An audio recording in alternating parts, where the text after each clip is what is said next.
Bueno, me gustaría si me confirman si están viendo en este momento la presentación. Sí, adelante, Ani. Sí, se está viendo Bueno, el bien. seminario de... Perfecto, muchísimas gracias. El seminario de hoy está denominado Herramientas para la toma de decisiones en salud y específicamente las guías de práctica clínica. Queremos hoy ver en este espacio pues estos 8 ítems. Primero pues son las generalidades de qué es una guía, de cuáles son los principios en las cuales se conforma o se realiza una guía de práctica clínica, cómo la desarrollan, las definiciones de recomendaciones y una lectura de las mismas, la calidad de una guía de práctica clínica, la credibilidad de sus recomendaciones, algunos ejemplos y un pequeño ejercicio de aplicación para que ustedes puedan pues hacer uso de las herramientas que hoy queremos enseñarles. En primera medida quisiera preguntarle al auditorio y ahí a través del chat me puedan responder ¿cuál fue la última vez que tuvieron que tomar una decisión clínica o de salud y en qué se basaron? Las respuestas acá podrían ser como en la experiencia, en la intuición, en un colega, en un protocolo, en una guía, en Google o hoy en día que está tan de moda el uso de la inteligencia artificial. Entonces, me gustaría que por el chat me dieran unas respuestas para que ustedes entiendan la importancia o porque nosotros queremos incentivar el uso de guías de práctica clínica.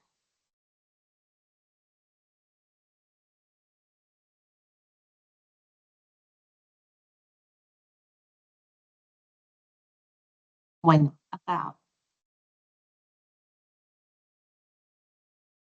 muy juicioso, Juan Pablo nos dice que guías, protocolos, artículos de revisión, base de datos, o sea, Juan Pablo toma sus decisiones basadas en la evidencia, protocolos y experiencia.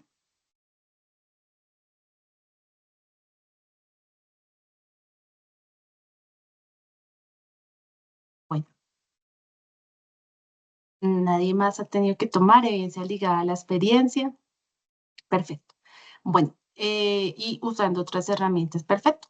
La idea precisamente es que una de esas herramientas que ustedes usen para tomar sus decisiones, pues sean las guías de práctica clínica. Y pues les vamos a mostrar un poco por qué las guías de práctica clínica son una fuente confiable de evidencia para que ustedes tomen dichas decisiones. Entonces, pues la primera pregunta que entonces nos llevamos a realizar es, ¿qué es una guía de práctica clínica? ¿Dónde está pasando?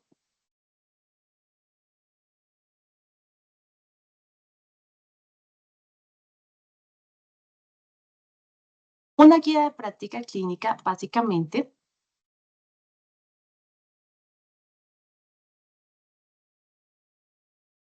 es un documento basado en la evidencia que tiene unas posiciones planteadas o recomendaciones que han sido desarrolladas de manera sistemática y permiten a los diferentes actores involucrados en el manejo de una condición de salud especial, porque cada guía pues, va a estar enfocada en una condición o en el manejo de una condición específica, a tomar decisiones informadas sobre las intervenciones o sobre las mejores intervenciones para el abordaje terapéutico, diagnóstico, pronóstico, seguimiento de esa condición de salud.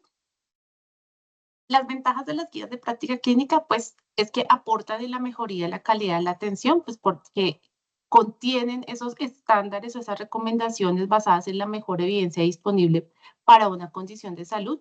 Generan recomendaciones integrales, ya más adelante les voy a mostrar por qué llamaríamos a esto recomendaciones integrales, y tienen un proceso altamente participativo. Las desventajas en las guías de práctica clínica realmente están asociadas más con su desarrollo, porque pues son documentos que requieren una inversión importante de recursos, pueden requerir largos periodos de tiempo en su desarrollo y a veces pues no responden necesariamente a prioridades de salud pública. Una guía de práctica clínica pues tiene unas características esenciales, las cuales voy a tratar de resumir básicamente en 9.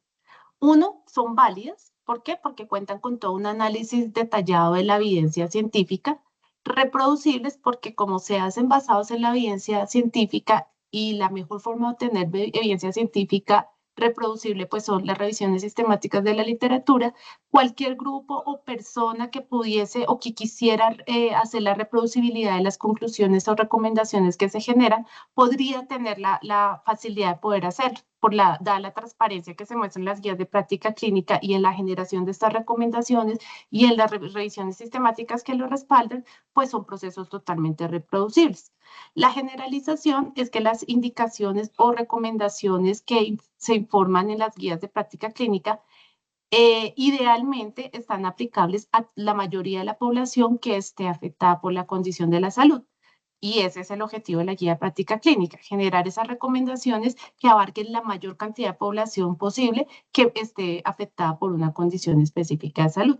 La flexibilidad, pues que se reflejan todas las alternativas terapéuticas o diagnósticas o dependiendo del aspecto que se está abordando en la guía, en el documento que se está generando como guía de práctica clínica. La aplicabilidad, las guías de práctica clínica tienen una consideración particular y es que son adecuadas al contexto clínico y social y lo que llamamos contextualización. Por eso estas guías son totalmente aplicables y por eso se deben desarrollar en contextos específicos, porque si bien la evidencia puede ser la misma, en el lugar en que se aplique pueden cambiar en cuanto a su implementación.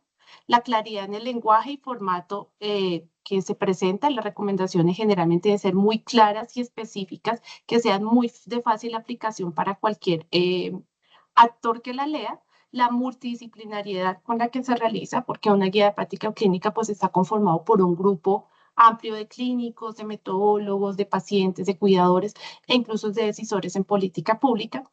Las guías de práctica clínica además tienen unos periodos de actualización y revisión programadas precisamente por la demanda o porque la demanda de nueva evidencia puede implicar que se hagan o se requieran hacer actualizaciones de las guías por nueva evidencia, por nuevas intervenciones o incluso por obsolescencia de algunas intervenciones que ya no deberían seguirse recomendando. Y finalmente la independencia porque se hace toda una gestión de conflictos de interés de las personas que participan y desarrollan estas guías. ¿Cuándo se opta por hacer una guía de práctica clínica? Generalmente, pues cuando hay problemas de salud con un alto impacto clínico organizacional, cuando se identifica una amplia variabilidad de la práctica clínica y es necesario pues realizar una estandarización de la misma, cuando hay ausencia de consenso en el manejo de una patología determinada, cuando hay nueva evidencia que requiera pues ser analizada, estudiada y puesta pues para disposición de los pacientes, cuando hayan pues pruebas diagnósticas o tratamientos que ya estén empezando a mostrar efectos indeseables o costos innecesarios y también cuando hay prioridades de salud. Los principios de una guía de práctica clínica, pues básicamente están basadas en la mejor evidencia, como lo he venido mencionando, mediante metodologías totalmente reproducibles. Son desarrolladas por un panel multidisciplinario de expertos con amplio conocimiento y representantes de los grupos afectados, además de metodólogos que son los que van a permitir que se hagan con las metodologías adecuadas y reproducibles. O contienen un proceso explícito y transparente que minimiza sesgo y pues la gestión de conflicto de interés de la participación de los miembros del grupo desarrollador que hacen estas guías, incluyen valores y preferencias de las personas afectadas por las recomendaciones, establece una explicación de la relación clara entre las opciones alternativas, los resultados en salud y la proporción de calificación de la evidencia y la solidez de las recomendaciones. Y además, pues hacen una reconsideración y revisión de la nueva evidencia importante cuando se considere y cuando se justifique actualizar las recomendaciones. Por lo tanto, estas guías nos permiten apoyar la toma de decisiones clínicas, estandarizar la atención, optimizar el uso de recursos en salud, mejorar la calidad del cuidado, servir como base de políticas en salud muchas veces y educación y formación continua. Entonces, ¿qué tenemos cuando vamos a hacer una guía de práctica clínica? Básicamente partimos pues de una de las necesidades que anteriormente planteé, como que hay nueva evidencia, como que es una prioridad de salud pública, como que no hay consenso en la práctica clínica y se determina que se necesita hacer una revisión, una guía de práctica clínica. Para eso, pues, basamos nuestro cuerpo de evidencia en revisiones sistemáticas, formulamos nuestras preguntas de interés en formato estructurado, usualmente el formato PICO que es conocido por ustedes, población, intervención, comparación y desenlaces. Y una vez tenemos esta pregunta y además caracterizamos los desenlaces que son importantes y críticos para la toma de decisión, se hace todo el proceso de revisión sistemática y se lleva a una síntesis de evidencia. Esta síntesis de evidencia se evalúa en su calidad, o lo que llamamos certeza en la evidencia, se presenta a un panel de expertos, que es el que ustedes ven acá, que es el que está conformado por los pacientes, los cuidadores, los expertos, los metodólogos, y ellos con esa evidencia desarrollada o esa evidencia evaluada, ellos pueden tomar decisiones. Pero también hay que tener claro que no basan solamente las decisiones en efectividad y seguridad, sino que además ellos tienen en cuenta otro tipo juicio, de elementos para tomar esa decisión, que es lo que llamamos el evidence to decision, que ya les voy a mostrar en qué consiste, y básicamente es que incluyen otros juicios para contextualizar y generar recomendaciones aplicables al contexto, como los recursos, la factibilidad, la aceptabilidad, la equidad y todos esos factores que pueden contribuir a una adecuada implementación de la recomendación. Una vez analizado como todo ese cuerpo de evidencia y todos esos factores adicionales que les acabo de escribir, se formulan las recomendaciones. Las recomendaciones pueden ser fuertes o condicionales. Entonces, cuando ustedes van a leer una guía de práctica clínica, independiente si es de pronto las colombianas, que pues lo ideal sería que en nuestro contexto pues usemos las guías que están desarrolladas por el Ministerio de Salud, por el caso de que uno también sabe que en algunos aspectos no se encuentran guías de práctica clínicas para todas las condiciones. Esencialmente una guía práctica clínica siempre va a tener la misma estructura, tiene un título y un alcance, pues que nos va a permitir saber si la guía responde o no a lo que nosotros queremos que nos responda. Tiene una guía bien desarrollada, tiene todo el contexto del grupo desarrollador, las preguntas que respondió esta guía, la metodología con la que se realizó, las recomendaciones que se generaron, la justificación de esas recomendaciones, el resumen de la evidencia, aspectos de implementación, de monitoreo y evaluación, la fecha de publicación y la fecha en que se planea la actualización y pues todos los anexos y herramientas complementarias que el grupo de desarrollo considera para aplicar la guía de práctica clínica.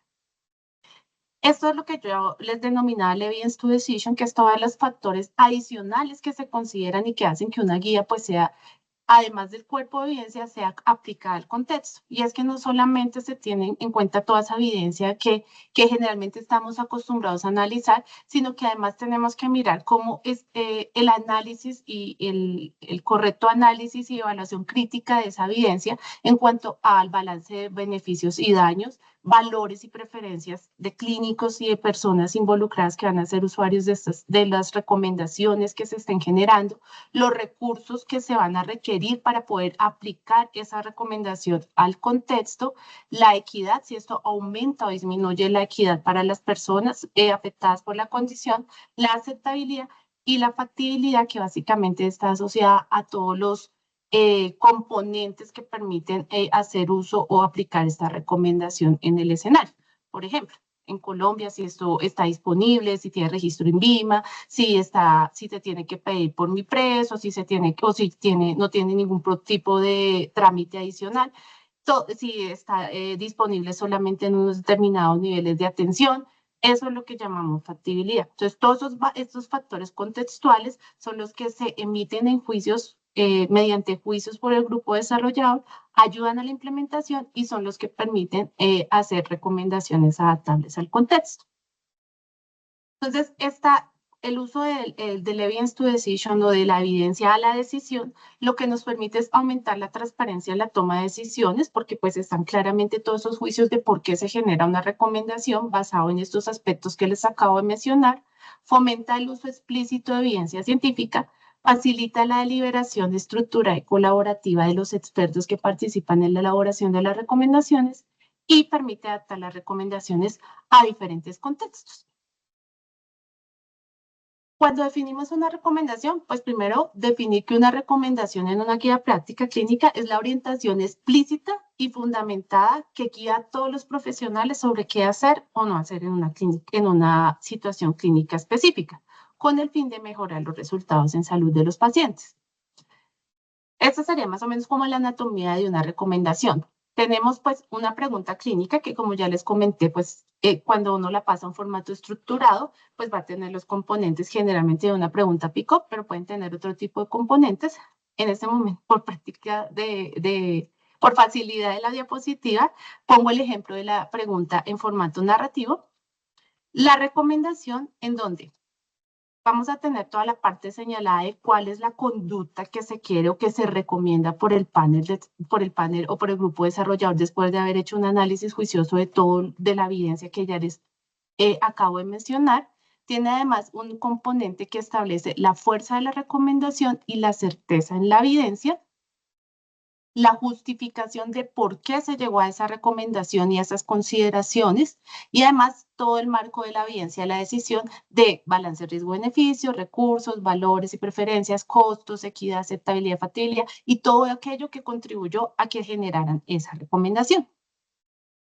Hay otro tipo de guías, por ejemplo, la guía de práctica clínica, una guía de práctica clínica de la OMS, generalmente no tienen todos los componentes así desglosados como los acabo de mostrar. Esto es un escenario de las guías de práctica clínica colombianas, pero en caso de que se haga uso de otro tipo de guías, podemos tener diferentes apartados donde se encuentren los diferentes puntos que les acabo de mencionar. Por ejemplo, la guía de práctica clínica, una guía de práctica clínica de la OMS es muy sencilla, pone explícitamente la recomendación, tiene un mapa de colores para generar, pues, si es una recomendación condicional o una recomendación fuerte, y acá miren que vuelve a aparecer la fuerza de la recomendación y la certeza en la evidencia. Pero si ya se quiere saber qué pregunta se respondió, cómo fueron los juicios, qué evidencia lo soporta, ellos lo tienen referido en un anexo. Entonces, acá la invitación es que las guías a veces tienen diferentes estructuras para presentar la información, pero en esencia siempre la recomendación tiene que ir respaldada por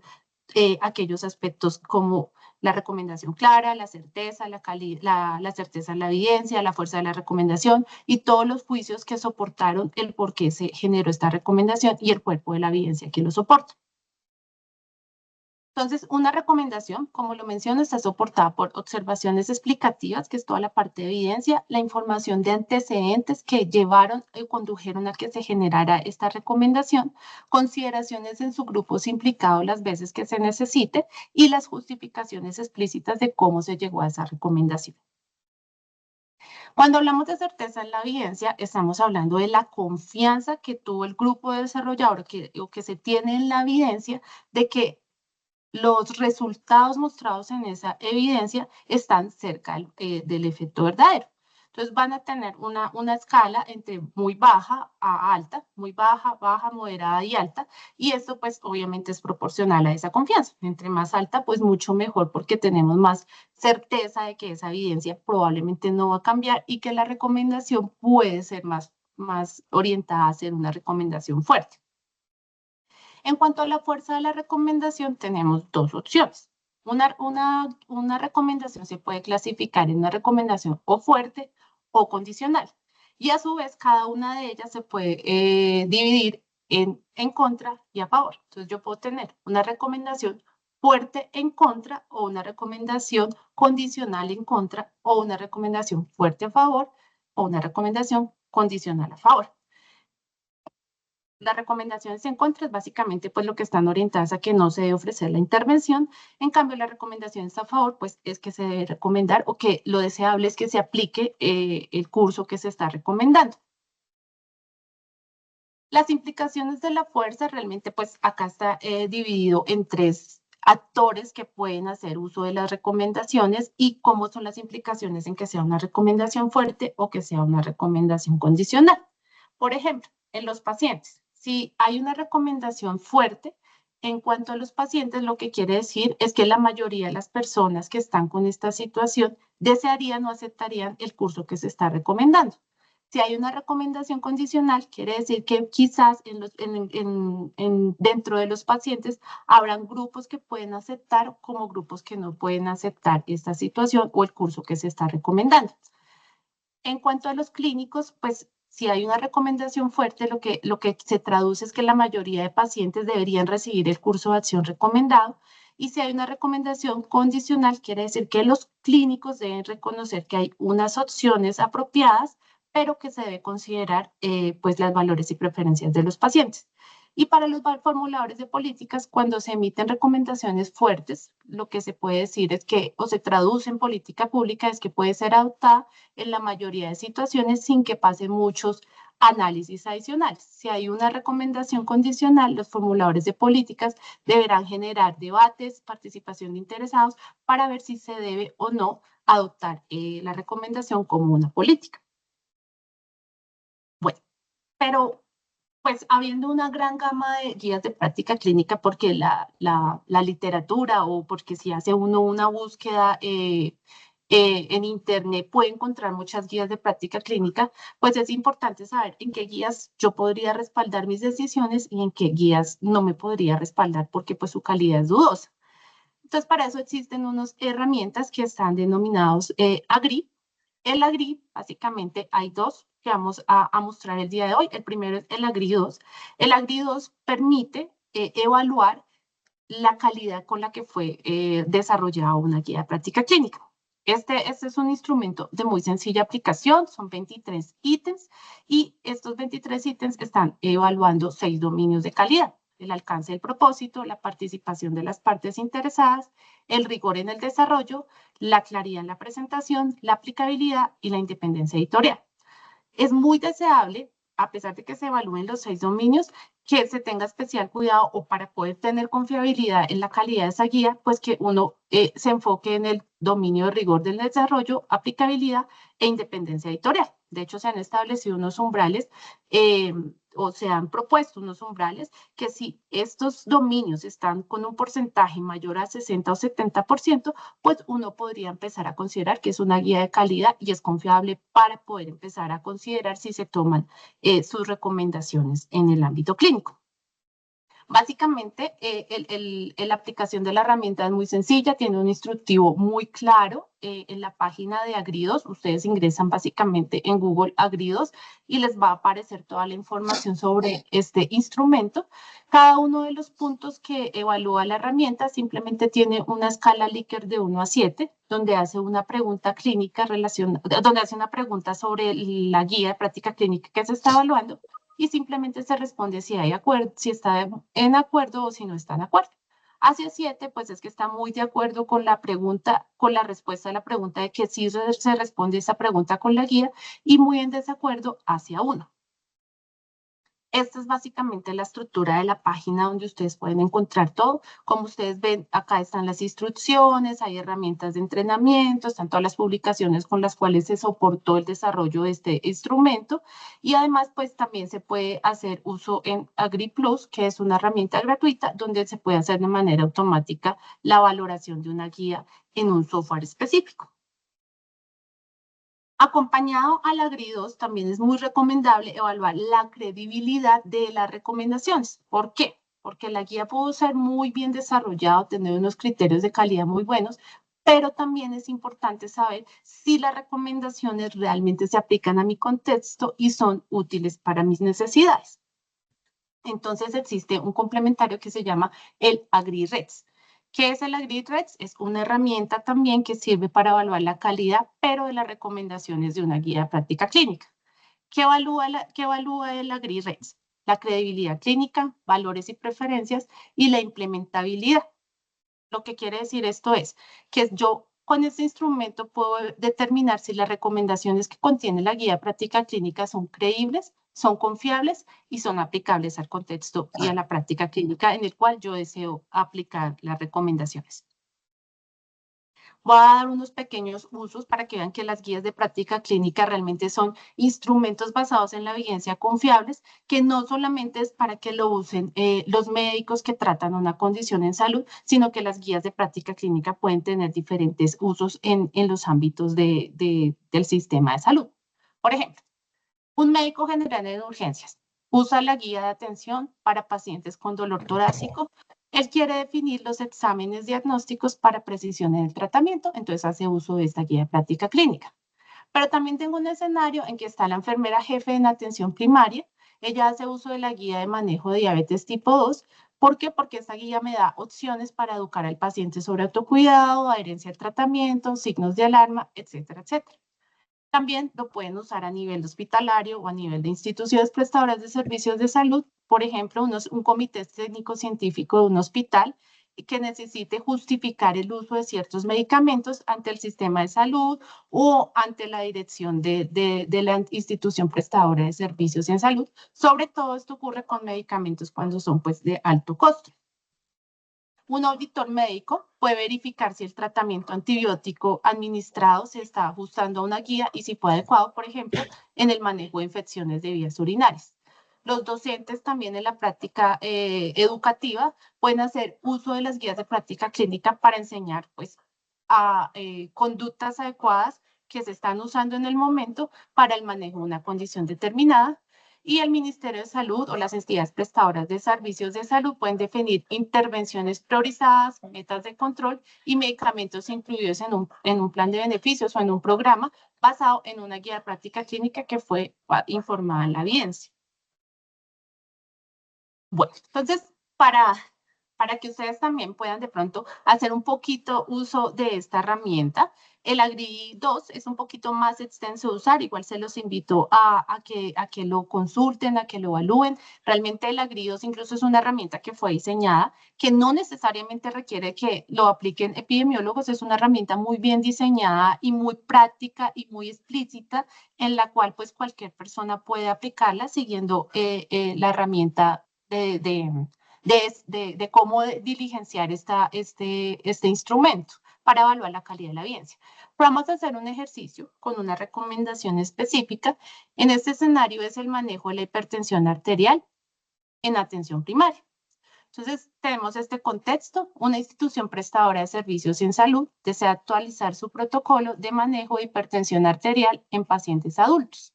Se ha identificado que el manejo actual no contempla adecuadamente los cambios recientes en las metas terapéuticas.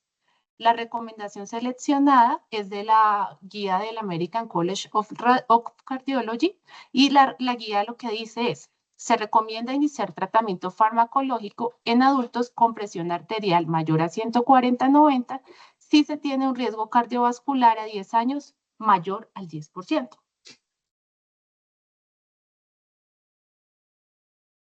Entonces, lo que quisiéramos de pronto acá para que ustedes validen un poquito y puedan familiarizarse con el uso de estas herramientas es que les voy a mandar dos archivos por el chat de esta charla. El primero es un Word que tiene específicamente este escenario que les acabo de mostrar y además tiene unas consideraciones adicionales como el balance de riesgo-beneficio, como la calidad de la evidencia, en un formato muy, muy, muy reducido para términos académicos de este escenario. Y además les voy a enviar un Excel. El Excel, ya les muestro.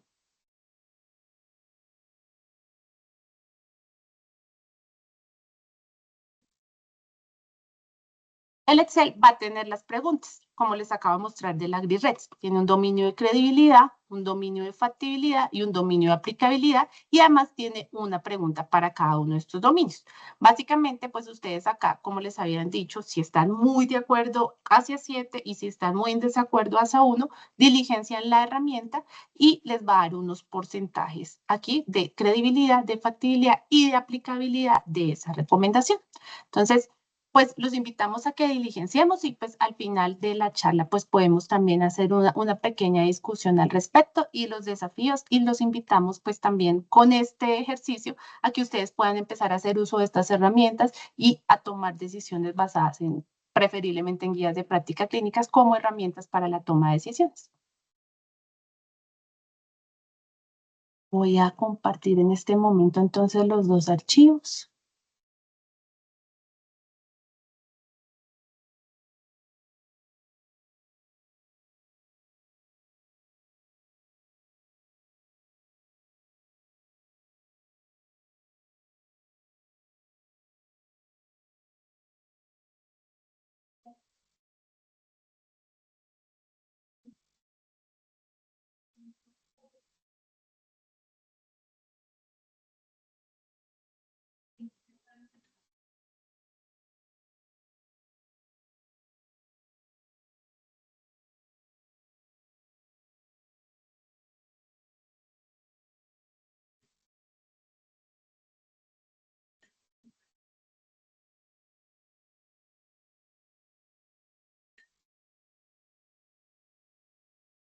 Bueno, mientras tanto voy a invitar a mi compañera Andrea para que mientras enviamos esta información, ustedes puedan ir viendo un material complementario del IES.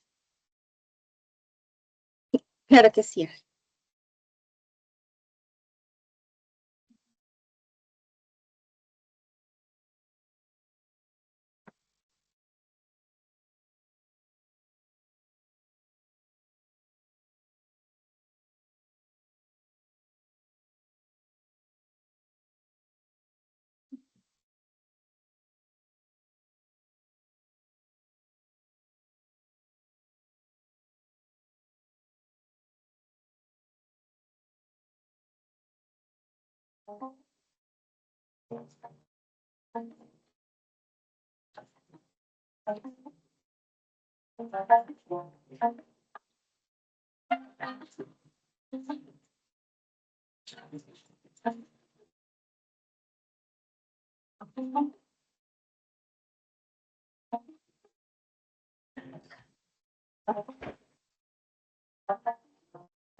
Bueno, nos está presentando un poquito de problema el Teams para compartir el archivo completo, pero al chat les acabo de enviar dos fotografías. Una que es el escenario que les estaba planteando de una institución prestadora de servicios de salud que necesita establecer como sus metas terapéuticas para el manejo de hipertensión y unas consideraciones adicionales de la guía de donde se tomó esa recomendación. Entonces les voy a compartir en este momento el Excel donde están las preguntas específicas y para que ustedes allí desde su lugar donde estén revisando este ejercicio, pues evalúen mentalmente pues qué consideraciones tendrían al respecto y al final pues hagamos una discusión compartida. Entonces les voy a compartir en este momento en pantalla las preguntas que deberían considerar teniendo en cuenta el escenario que se está proponiendo en el chat.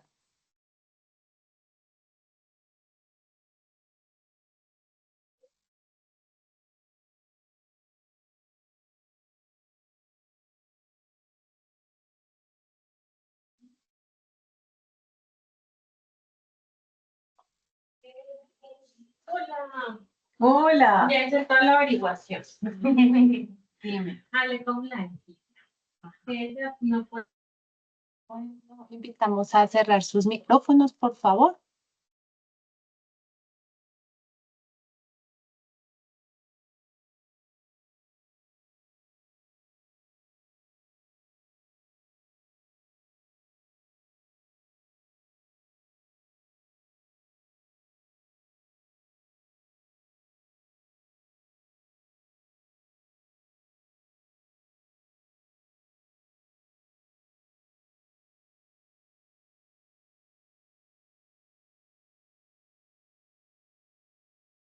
Bueno, mientras tanto, voy a responder una pregunta que ahorita vi en el chat, en el cual decían que si en un proceso entonces de adopción o adaptación usabas directamente el AgriRed sin me pasaba la Agri2. No, la respuesta es que lo deseable es que o lo que se debe hacer es que se usen las dos herramientas. ¿Por qué? Porque una me da todos los factores o todas las consideraciones para saber si la guía fue bien elaborada, si tuvo rigor en su elaboración, si hubo una adecuada gestión de conflictos de interés y si es aplicable. Y el AgriRex lo que me va a permitir es evaluar la aplicación, la credibilidad y la factibilidad de las recomendaciones específicas. Entonces, la respuesta es, deberían usarse las dos herramientas porque evalúan cosas diferentes, pero complementarias para poder tomar la decisión del uso de una guía de práctica clínica. Bien sea para que como clínico vaya a usar y vaya a aplicar esas recomendaciones en mi contexto de atención, o si ya soy un desarrollador, soy de la parte de calidad de una institución prestadora de servicios de salud que deseo hacer o adoptar una guía de práctica clínica para el uso en la institución. En ambos escenarios, lo ideal sería usar ambas herramientas. Bueno, no sé si están viendo bien las preguntas que están en pantalla, si tienen alguna duda.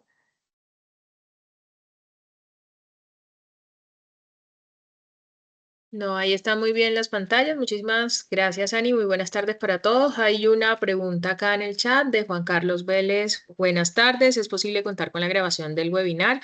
Tenía agendado en inicio a las 4 p.m. Ingresé a esa hora, pero ya llevaban casi una hora de grabación. Bueno, para todos los que nos están acompañando acá en esta transmisión en vivo, sí, todos los materiales, los talleres y los recursos de, digamos, metodológicos y de algunos otros desarrollos, pues están disponibles en la página del IED. Los invitamos a todos a consultarla y van a encontrar no solamente en videos, sino también algunos otros manuales y demás, así como en los canales oficiales, en YouTube y en otras plataformas. La grabación se subirá en redes sociales, mencionan por acá, efectivamente, allí estará disponible. Y había una mano levantada. Hay una mano levantada, ya te damos la palabra. Juan Pablo, adelante. Juan Carlos, adelante. Hola, muy buenas tardes. De antemano, pues muchas gracias por tan valiosa información que nos han podido compartir en este espacio. Yo tengo varias preguntas al respecto del proceso de adopción e implementación de guías de práctica clínica. Yo trabajo para una S de mediana complejidad, por lo tanto, pues no somos todavía desarrolladores de guías, pero sí en cumplimiento a los requerimientos de la 3100 en procesos prioritarios para habilitación, pues hacemos todo el proceso de la metodología de adopción e implementación de las guías de práctica clínica. Sin embargo, pues en principio la guía metodológica del IEDS nos recomienda adoptar guías nacionales o las expedidas por el Ministerio de Salud, teniendo en cuenta nuestro perfil de morbilidad del año inmediatamente anterior. Entonces ahí empezamos con la primera dificultad y yo quisiera saber ustedes desde el instituto qué recomendaciones tienen o cómo han podido mitigar si se ha presentado en otras instituciones teniendo en cuenta que uno, pues no están todas las patologías que uno quisiera o que nos presenta nuestro perfil de morbilidad, y que las que están, en su gran mayoría, ya tienen más de 5 años de publicación. Y cuando uno hace la búsqueda y la pasa además por herramienta 7, entonces la herramienta 7 de entrada, ya una de las preguntas es, ¿tiene más de 5 años? Entonces ahí empieza uno a descartar y termina adoptando guías pues nacionales de otra parte que no sean del ministerio, o en su defecto guías internacionales. Y esa pregunta la anudo a otra, y es: cuando encontramos guías de índole internacional, ¿cuál es la recomendación cuando están en idioma diferente al español? Si exige obligatoriamente tener una traducción, y si esta tiene que ser una traducción oficial, o si se puede adoptar en inglés y poner las recomendaciones trazadoras en un formato institucional en español, o las que vayamos a adoptar. Bueno, en fin, ahí dejo como la pregunta, y muchísimas gracias. Vale, muchísimas gracias, Juan. Bueno, y esta pregunta es muy interesante, importante y abre paso pues a un tema con el que queremos concluir, pero bueno, nos vamos a adelantar un poco. Desde el Instituto de Evaluación Tecnológica en Salud, junto al Ministerio de Salud y Protección Social, quienes de alguna manera tenemos esta responsabilidad del desarrollo de las guías de práctica clínica para el país, hicimos la actualización del Manual Metodológico para la elaboración de guías de práctica clínica. Este manual ya está disponible. Este manual justamente permite de alguna manera dar mucha más claridad frente al proceso de adopción y adaptación que se incorpora a estos desarrollos y que sabemos que es muy útil. Uno de los elementos que quisimos de alguna manera abordar es esa perspectiva desde el prestador. Es decir, sabemos que en Colombia hay un marco normativo que de alguna manera exige el tener o el utilizar recomendaciones de guías de práctica clínica para orientar la práctica en las instituciones. Y en esto lo que hicimos fue justamente incluso trabajar con muchas instituciones prestadoras de distintos niveles para asegurarnos que exista realmente una posibilidad de trabajar con estas recomendaciones que tenemos allí. Y van a encontrar algunas herramientas que van a facilitar a los que no son muy expertos en el uso de la GRI o en la toma de decisiones o en saber si se usa o no se usa, y de que de esa manera pues facilite en los desarrollos y poder orientar, e insisto, este proceso dentro de las instituciones. Lo que queremos es que no se comprometa el rigor, que se facilite cada vez más el uso de esto, que no lo entendamos como muchas barreras o muy complejo, sino por el contrario, que sea cada vez más fácil y cercano a los prestadores y a quienes en la práctica tienen que hacer uso de las recomendaciones. Lo que sí sabemos es que existe evidencia de que las guías bien hechas y utilizadas pues claramente disminuye esa variabilidad no justificada de la práctica clínica, mejora los resultados de los pacientes y demás. Entonces, eso es como un primer anuncio frente a esa pregunta. Lo segundo es mencionarles que efectivamente la disposición de este país, al ser un país que realiza guías de práctica clínica y que orienta también dentro de la normativa su uso, deben ser las guías de práctica clínica que se desarrollan dentro del el marco colombiano. Ahora bien, si estas no están disponibles, por supuesto, la idea es que se pueda realizar el ejercicio de búsqueda de guías de práctica clínica que son verdaderamente basadas en la evidencia, que haya esa capacidad de discriminación y saber qué es una guía, qué no es una guía, qué tiene ese desarrollo metodológico, y que se pueda tomar esa decisión. La siguiente decisión será, si hay una guía de otro contexto, si aplica completamente tal cual como está el contexto colombiano, o si requiere una adaptación al contexto colombiano porque las tecnologías sanitarias, el uso de los recursos o algunos otros elementos relacionados con la factibilidad de esa recomendación en el contexto no es posible. Y para ello justamente las valoraciones con estas herramientas con las que estamos trabajando hoy, el AGRI 2 y el AGRI REX, pues van a ayudar a guiar la decisión. Finalmente, mencionarles que a la pregunta puntual de si hay que hacer una traducción oficial, no. Realmente los requisitos para hacer una adopción o adaptación, primero, pues es saber si se cuenta con los permisos o si hay un requerimiento especial por el desarrollador original de esta guía de práctica clínica para el uso de los mismos. Sabemos que hay algunas guías que tienen una restricción para adoptar o para adaptar dependiendo de quién sea su desarrollador, pero si ese no es el caso, por ejemplo, guías de OMS, guías de OPS o algunos otros desarrolladores donde hay un acceso que es libre, esa puede utilizarse y está hecho justamente para eso, para que haya una mayor posibilidad de uso en los contextos. Sería necesario sencillamente hacer una traducción y esto porque facilita sin duda que todas las audiencias o todos los lectores puedan más fácilmente acceder. Es decir, esto en términos de implementación aumenta, digamos, o favorece que pueda ser usada para todos los escenarios y no aquellos pues que son también que dominan, digamos, otro idioma distinto del español o del idioma cualquiera sea este que en el que están escritas las guías de práctica clínica. ¿Se pueden utilizar o se pueden adoptar utilizando formatos institucionales? Claro que sí, todas estas, digamos, formas en las que ustedes presentan la recomendación, siempre y cuando no cambien su estructura, son estrategias de implementación. Si ustedes quieren hacer una infografía, si ustedes quieren ponerlo en un documento, si ustedes quieren además de eso hacer algoritmos, todos esos son estrategias que van a favorecer que distintos públicos puedan más rápidamente comprender, leer, tener acceso a esa recomendación y resolver qué es lo más importante, el problema al que o el desafío al que se enfrentan durante la práctica clínica en Colombia.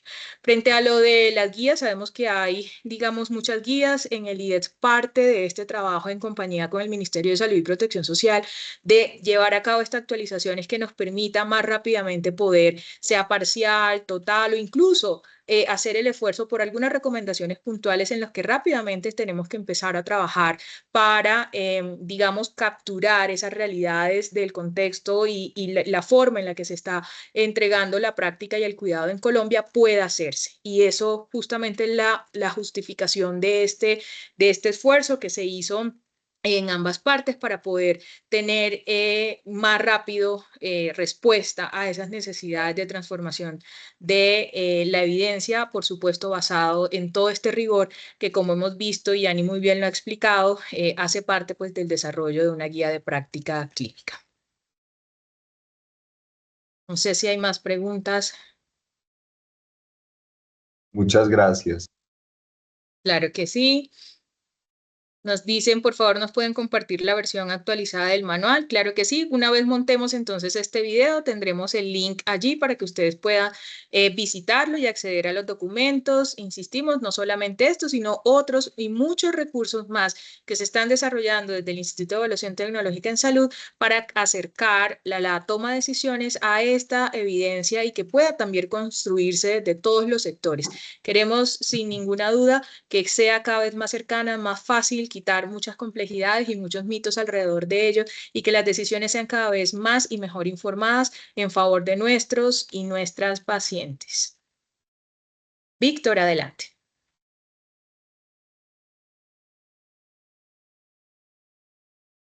Sí. Aló, buenas tardes.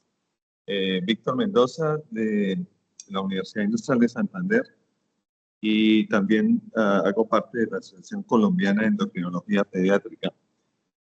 Gracias por las presentaciones y mi duda es con respecto a quién debería ser las guías de práctica clínica un poco más especializadas. Por ejemplo, la guía de síndrome de Turner es un tanto más especializado y allí pueden estar dos especialidades como es la endocrinología pediátrica y también estaría parte de la genética. Pero realmente quien debería liderarlo por la cantidad de pacientes y la complejidad es la endocrinología pediátrica. Entonces, ahí cómo es el trabajo conjunto, porque finalmente, pues como ustedes lo han dicho, lo mejor es el resultado para nuestros pacientes, sobre todo en los niños, sobre todo en las familias, la sociedad.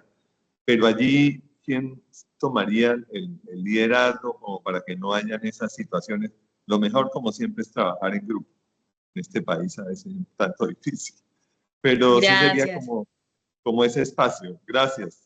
Claro que sí, Víctor. Bueno, mira, el proceso para decidir si se requiere o no se requiere una guía de práctica clínica en el país, pues también está estructurado. Es un proceso que pasa por todas las direcciones del Ministerio de Salud y Protección Social. Se recibe, digamos, en ese proceso inicial muchas veces alertas desde las sociedades, de las sociedades científicas, la academia, quienes alertan sobre algunas, digamos, condiciones que por su impacto en la salud pública o en algunas poblaciones en particular, pues merecen de alguna manera revisarse.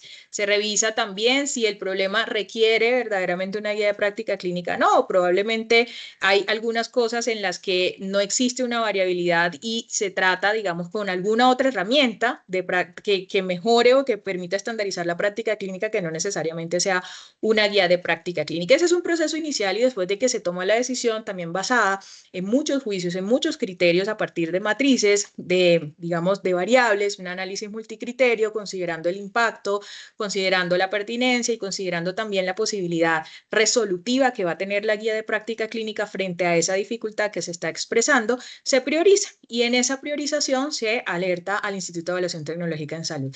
El instituto es el que tiene por norma, por ley, así fue creado y con esa finalidad fue creado el Instituto de Evaluación Tecnológica en Salud en el 2011 y mantiene de alguna manera esa responsabilidad de asegurar el rigor científico en el desarrollo, no solamente de guías, sino todas las recomendaciones en salud para la población general.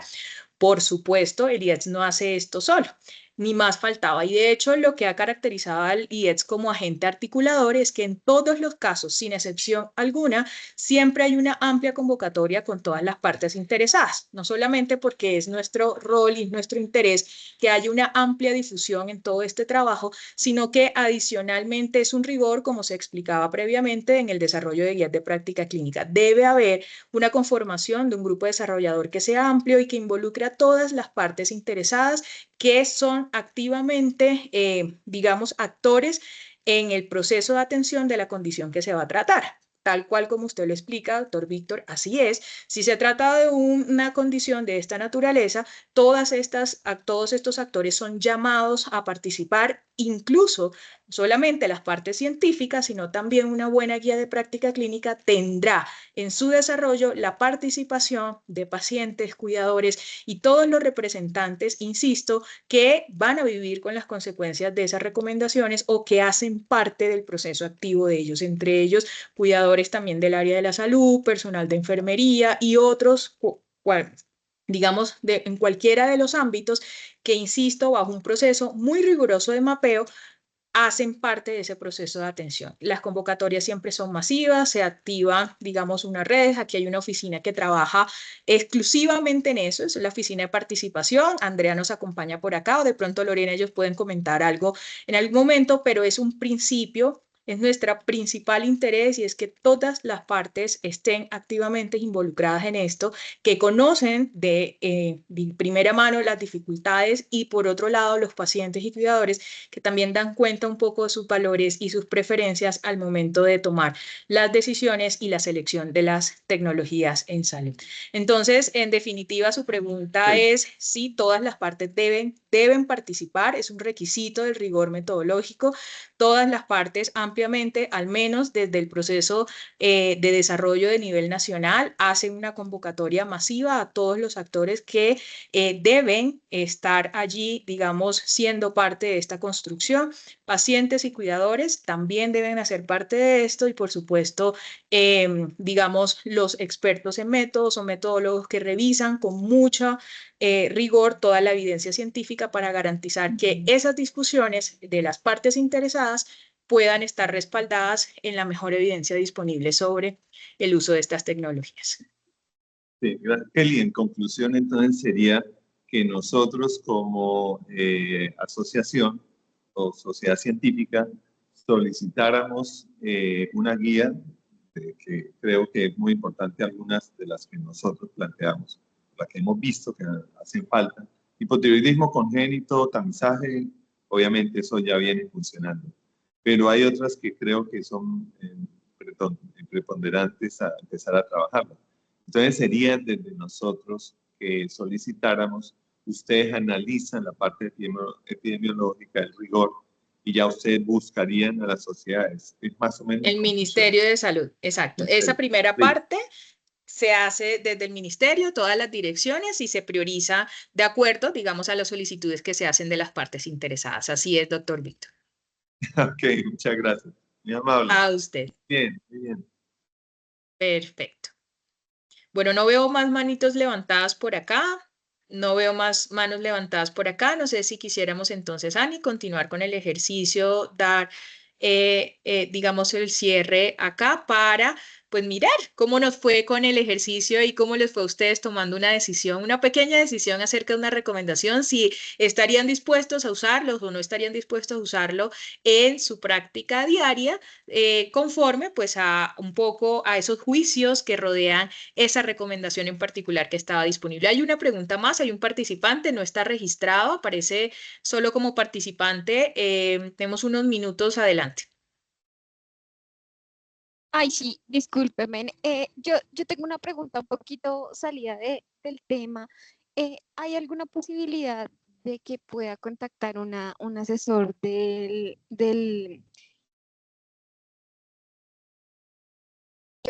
en la evaluaciones tecnológicas en una entidad? Te escuchamos entrecortado, pero creo que más o menos es si se puede hacer el contacto con alguno de los asesores. El IETS tiene, claro, sus Sí. canales con los que ustedes pueden entrar en, digamos, en algún acercamiento, cualquiera sea su inquietud, su pregunta, es contacto@iets.org.co. En un momento también, no sé si Ani lo tenemos por ahí, podemos compartir todos los canales que tenemos para ponernos en comunicación con cada uno de ustedes para que allí remitan sus inquietudes, sus preguntas, y de esa manera pues podamos también de una manera oficial ponernos a disposición y responder las inquietudes que tengan, y si no es de nuestra competencia, por supuesto, orientarlos hacia quien pueda darle una mejor respuesta en ese sentido. Entonces, a quien nos hace la pregunta, contacto@iets.org.co, y allí pueden remitir también sus inquietudes. Esta es nuestra página oficial, www.iets.org. www.iets.org. Muchas gracias por Mil tu gracias. pregunta. Adelante, Ani. Listo, muchísimas gracias. Bueno, para dar claridad, el ejercicio que hicimos acá era un ejercicio de aplicación, sobre todo incentivar una de las herramientas que es menos conocida, que es el AgriRex, pero no quiere decir que si nosotros hubiéramos establecido o usado esta recomendación, no hubiera pasado ya por un Agri2 esa guía de práctica clínica. Entonces, parto del hecho de que en este ejercicio académico la guía americana de cardiología pasó los criterios de Agri2 y por eso consideramos hacer la evaluación de la recomendación con AgriRex. Entonces, voy a invitarlos, yo les mandé el escenario en pantalla, entonces, evaluando los criterios que les mostré en Excel, me gustaría que, por favor, ustedes pudieran escanear este código QR y me respondieran sencillamente esta pregunta. ¿Recomendarían ustedes implementar esta recomendación en la práctica clínica o en su institución basado en el contexto que les mencioné? Recordemos que la pregunta o que lo que nosotros estábamos evaluando era el manejo de la hipertensión arterial en atención primaria. Entonces, voy a dejarles el QR unos minuticos para que podamos pasar a responder o para ver cómo fue la respuesta o cómo fue que ustedes pudieron interpretar este ejercicio. También les voy a pegar el link. Si no pueden acceder al QR, también pueden acceder por este link. Permítanme 2 segundos, ya les vuelvo a poner el QR.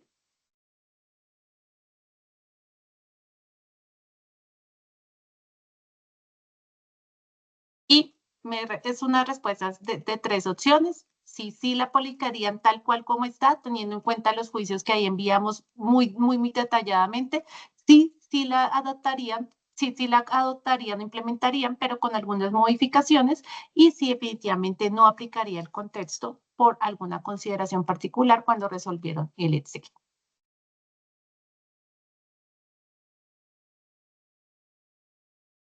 Bueno, yo tengo acá ya 4 respuestas que dicen sí con adaptaciones. Sí, sin modificaciones.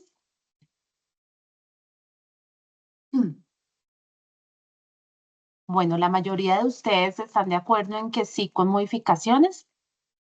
cuando aplicamos nosotros este ejercicio, sí, con adaptaciones. Bueno, acá vemos dentro de los votantes que la mayoría están de acuerdo con adaptaciones, particularmente también estaría de acuerdo en que es con adaptaciones. Cuando uno analiza esta recomendación, si ven, es una recomendación específica, es clara, tiene un buen soporte de evidencia que la recomienda. Acá establece el uso de unas escalas para evaluar riesgo. No se establece claramente cuáles serían los niveles de complejidad en la cual se podía aplicar la recomendación o con qué escalas medir ese riesgo mayor al 10%, que es lo que sugiere la recomendación. Entonces, estamos de acuerdo en que la recomendación, si bien su esencia y su evidencia la soporta y es buena y pudiéramos aplicarla, requeriría algunas modificaciones para aplicar al contexto y por eso se podría implementar con adaptaciones. Entonces, pues, muy bien, muchas gracias por los participantes. Recordarles pues que la interpretación de este AgriREDS realmente no hay un estándar para interpretarlo. Este se puede hacer de diferentes maneras. Esto es a criterio pues de los que estén aplicando la herramienta. Una forma de hacerlo pues es usar los porcentajes que se calculan y determinar si son mayor al 70%, pues se puede considerar que es de alta calidad y que esa recomendación se puede aplicar o puede implementar. Y si los puntajes son menor al 30%, pues no sería deseable porque no es aplicable, no es creíble y no es factible como lo que se evalúa con el AgriREDS. También se pueden hacer divisiones, también se puede considerar por cualquiera de los 3 ítems que evalúa el AgriREDS. Como les dije, son 3, la credibilidad clínica, los valores y preferencia y la implementabilidad. Los desarrolladores o los que están aplicando esta evaluación pueden determinar de pronto si le dan más peso a alguno de los 3 dominios. Eso también es una forma válida que establece la herramienta para poder interpretar los resultados, o pues básicamente también usar umbrales para poder determinar de acuerdo a esos porcentajes si aprueban o no el uso de esa recomendación. Finalmente, entonces también queremos hacer una invitación al programa de pasantías. Pues le doy la palabra a la gerente técnica del IEDS, que les va a contar un poquito acerca del programa de pasantías que el IEDS acaba de abrir. Vale, mil gracias. Bueno, no, esto es para comentarle que ya desde este año pues hemos iniciado con un esfuerzo de alguna manera por alinear también algunas necesidades que hemos visto en el sector frente a la formación en algunos problemas y en algunos aspectos de alguna manera que no están muy cubiertos en el sistema de salud y que sería para el IEDS pues muy grato también pensar en estas generaciones que se están formando que puedan acercarse a esos problemas y que basados en esa evidencia y aprender desde el rigor científico cómo solucionarlo y cómo aportar digamos, a estas soluciones en el país. Es mencionarle y sencillamente darles una invitación. Las próximas semanas o los próximos días estaremos compartiendo información a través de nuestros medios para que estén atentos a ello. Vamos a dar un poco algunos pasos a la comunidad universitaria, a sus compañeros, a quien conozcan y estén interesados, pues van a encontrar allí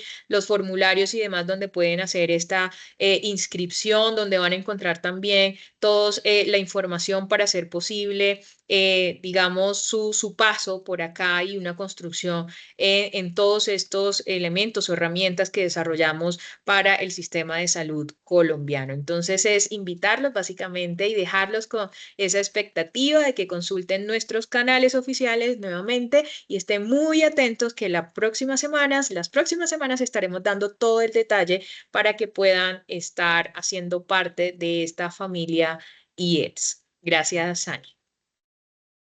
Bueno, muchísimas gracias, doctora. Pues como todos, entonces abierta esta invitación de parte del IEDS. Y finalmente comentarles, como se había mencionado previamente, que existe una guía metodológica para la elaboración de guías de práctica clínica en su versión o actualización 2024, la cual pues integra todos estos conceptos que hemos estado pues presentando el día de hoy, en cual también nosotros y quisimos, en conjunto con el ministerio, incorporar toda esta parte relacionada con que los prestadores puedan también hacer la adopción y adaptación de sus guías de práctica clínica que están pues en el marco de poder prestar su servicio y que les obliga o que tienen que contar con estas guías de manejo, les da unas herramientas prácticas para poder hacerlo, cómo priorizar qué temas, cómo priorizar las preguntas, cómo hacer una adopción, cómo hacer una adaptación y cómo hacer el uso de estas herramientas. Y pues también es un ejercicio o un manual que tiene pues la aplicación y esas diferentes herramientas para que ustedes puedan usarlos y hacer pues más fáciles estos procesos. Con esto pues terminamos, no sin antes agradecerles a todos su participación y esperando que tengan un feliz y maravilloso día. Muchísimas gracias a todos.